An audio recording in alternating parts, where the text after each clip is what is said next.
প্রিয় দর্শক, আমি রয়েছি চাঁদপুর আউটার স্টেডিয়াম মাঠে, যেখানে তারুণ্যের মেলা চলছে এবং তারুণ্যের মেলাকে কেন্দ্র করে অমর একুশে বই মেলা চলছে। একই সাথে দুটি মেলা পাশাপাশি চলছে। আপনারা জানেন যে প্রতি বছর বই মেলায় চাঁদপুরের লেখকদের অজস্র বই প্রকাশিত হয়ে থাকে। এই বছরও ঢাকার জাতীয় গ্রন্থমেলা রয়েছে, সেখানে চাঁদপুরের লেখকদের অনেকগুলো বই প্রকাশিত হয়েছে। আমি যে স্টলটিতে রয়েছি সেটি হচ্ছে যে শিল্প নন্দন। এই স্টলটিতে মূলত চাঁদপুরের লেখকদের বইকে প্রাধান্য দেওয়া হয় এবং এখানে চাঁদপুরের লেখকদের সকল প্রকার বই এখানে রাখা হয়। আমি যতটুকু জেনেছি যে এই স্টলটিতে চাঁদপুর লেখকদের প্রায় শতাধিক বই তারা এখানে সংগ্রহ করেছে। আমার হাতে রয়েছে, আপনারা দেখছেন অনেকগুলো বই। তার মধ্যে আমি যদি আপনাদের দেখানোর চেষ্টা করি যে কুরুক্ষেত্রের ঘুড়ি, এটি মাইনুল ইসলাম মানিক তার লেখা প্রথম কাব্যগ্রন্থ। মাইনুল ইসলাম মানিক চাঁদপুরের একজন সুপরিচিত মুখ এবং চাঁদপুরের সুপরিচিত লেখক। তার লেখা অসংখ্য গ্রন্থ ইতিমধ্যে প্রকাশিত হয়েছে। তিনি অনুবাদ সাহিত্যে কাজ করেন, তিনি মুক্ত গদ্য লেখেন, তিনি গল্প লিখেন, কিন্তু তার প্রথম কাব্যগ্রন্থ হচ্ছে কুরুক্ষেত্রের ঘুড়ি। এটি এবার অমর একুশে গ্রন্থমেলায় প্রকাশিত হয়েছে। আর অন্যান্য বইয়ের ন্যায় এই বইটিও পাঠকের ভালোবাসা পাবে, পাঠক এই বইটিকে আপন করে নেবে। কবিতার বিচিত্র চরিত্রে তিনি যে যাপন করেছেন, সেই যাপন থেকে অভিজ্ঞতা নিয়ে তিনি এই বইটিকে তিনি সৃষ্টি করেছেন। কুরুক্ষেত্রের ঘুড়ি বইটি আপনারা সংগ্রহ করবেন সেই প্রত্যাশা রাখছি। আমার হাতে রয়েছে আরেকটি বই, এটি হচ্ছে গণতন্ত্রের পুরুষতন্ত্র। এই বইটি লিখেছেন নুরুন্নাহার মুন্নি। নুরুন্নাহার মুন্নি চাঁদপুরের মেয়ে। তিনি প্রায় 2 যুগের বেশি সময় ধরে চাঁদপুরের সাহিত্য আন্দোলনের সাথে সম্পৃক্ত রয়েছেন। তার অনেকগুলো বই ইতিমধ্যে প্রকাশিত হয়েছে। গেল বছর তার একটি কাব্যগ্রন্থ প্রকাশিত হয়েছিল এবং এই বছর তার গণতন্ত্রের পুরুষতন্ত্র এই বইটি প্রকাশিত হয়েছে। মূলত এই বইটি একটি গল্পের বই। আমাদের সমাজের যে বৈষম্য রয়েছে, গণতন্ত্রের মধ্যে যে পুরুষতন্ত্র রয়েছে, নারীদেরকে যে একটা অন্য চোখে দেখা হয় এবং পুরুষদেরকে যে আরেকটা চোখে দেখা হয়, সেই কথাই তিনি এখানে বলেছেন। তার অবক্ত কথা তিনি এখানে প্রকাশ করেছেন। আপনারা এই বইটি সংগ্রহ করবেন। এটি শিল্প নন্দন স্টলে আমি রয়েছি, সেখানে চাঁদপুরের লেখকদের বই পাওয়া যায়। তার মধ্যে অন্যতম বই হচ্ছে গণতন্ত্রের পুরুষতন্ত্র। এই বইটি আপনারা সংগ্রহ করতে পারেন। আমার হাতে আরেকটি বই রয়েছে, এটি হচ্ছে যে অন্য জীবন বইটি লিখেছেন মুনিরা আক্তার। মুনিরা আক্তার হচ্ছে চাঁদপুরের সিনিয়র একজন লেখক। তিনি চাঁদপুর উইমেন চেম্বারের প্রতিষ্ঠাতা ও সভাপতি দায়িত্ব পালন করছেন। তিনি ঢাকায় জিজ্ঞাসা সাহিত্য সংস্কৃতি সংগঠনের সাধারণ সম্পাদকের দায়িত্ব পালন করছেন। তিনি দীর্ঘদিন যাবৎ সাহিত্যের সাথে তিনি সম্পৃক্ত রয়েছেন। চাঁদপুর আমাদের দেশের বিভিন্ন প্রত্যন্ত পাহাড়ি জনপদে পাহাড়িদের নিয়ে তিনি কাজ করে থাকেন। সেই যে তিনি তার কাজের যে অভিজ্ঞতা, সেই অভিজ্ঞতাকে তিনি কাজে লাগিয়ে অন্য জীবন নামক এই গ্রন্থটি তিনি সৃষ্টি করেছেন। এই বইটিও পাওয়া যাবে শিল্পনন্দন তথা অনুপ্রাণন যে পাশে স্টল রয়েছে, সেখানে এই বইগুলো পাওয়া যাবে। আমার হাতে রয়েছে আমাদের চাঁদপুরের একজন প্রবীণ লেখক, একজন দক্ষ লেখক, আমাদের খুব প্রিয় মানুষ প্রণব মজুমদার। তার লেখা বই জীবনের গল্প। প্রণব মজুমদার চাঁদপুরের মানুষ, তিনি ঢাকায় বসবাস করেন এবং ঢাকায় তিনি সাহিত্য অঙ্গনে তার যে শক্ত অবস্থান তিনি তৈরি করতে পেরেছেন। তার এই বইটি শিল্পনন্দন স্টলে পাওয়া যাচ্ছে, আপনারা এই বইটি সংগ্রহ করবেন। আমার হাতে রয়েছে প্রেম অপ্রেম এবং বিভ্রম। এটি ইলিয়াস ফারুকীর লেখা বই।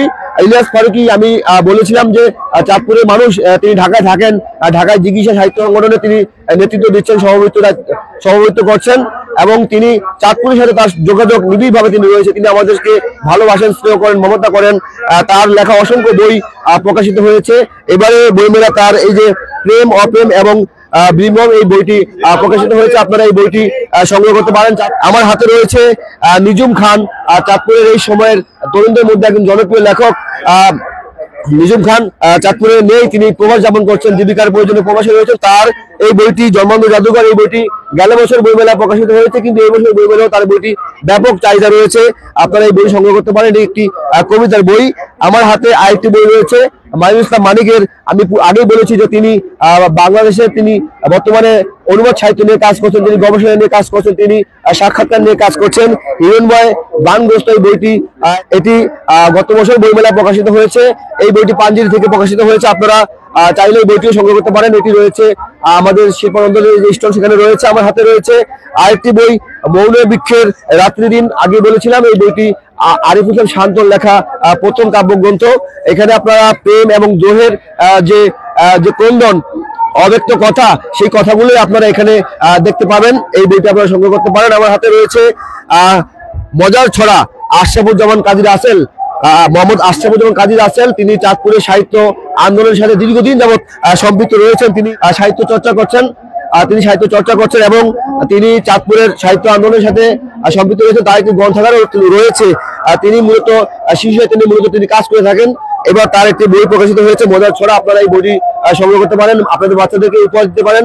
আসলে বইয়ের মধ্যে উপহার, ভালো উপহার আর কিছু আছে বলে আমার মনে হয় না। আপনারা খুব মানসম্মত একটি বই আপনারা সতর্ক দিতে পারেন। এই বইটির ভিতরে আমি যদি দেখাই আপনাদেরকে, অসংখ্য চিত্র কর্ম রয়েছে। এখানে প্রতিটা ছড়া ছাতেই এক একটি চিত্র আঁকা রয়েছে। এগুলো আপনার বাচ্চারা আসলে বাচ্চাদেরকে দেশপ্রেম, প্রকৃতিপ্রেম এবং সমাজের প্রতি যে দায়বদ্ধতা সেটি শিখাবে। আপনারা এই বইটি আপনারা সংগ্রহ করতে পারেন। আমার হাতে সর্বশেষ রয়েছে একটি বই, কাদের পলাশের চাঁদপুরের সংস্কৃতি, লোককথা ও অনন্য। এই বইটি আপনারা সংগ্রহ করতে পারেন। এই বইটি কাদের পলাশের অসংখ্য বই প্রকাশিত হয়েছে, তার মধ্যে অন্যতম একটি বই হচ্ছে চাঁদপুরের সংস্কৃতি, লোককথা ও অনন্য। এই বইটি অনুপ্রেরণ প্রকাশনী থেকে এবছর পুরস্কারপ্রাপ্ত বই।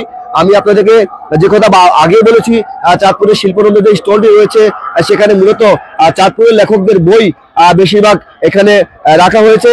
এখানে প্রায় 100-র অধিক বই চাঁদপুরের লেখকদের এখানে পাওয়া যায়। আপনারা যদি চাঁদপুরকে ভালোবাসেন এবং চাঁদপুরের লেখকদেরকে যারা উৎসাহ অনুপ্রেরণা দিতে চান, যারা ভালোবাসতে চান, তারা চাঁদপুরের লেখকদের এই বইগুলো আপনারা সংগ্রহ করে আপনারা আপনাদের প্রিয়জনদেরকে উপহার দেবেন এবং আপনারা নিজেরা পড়বেন।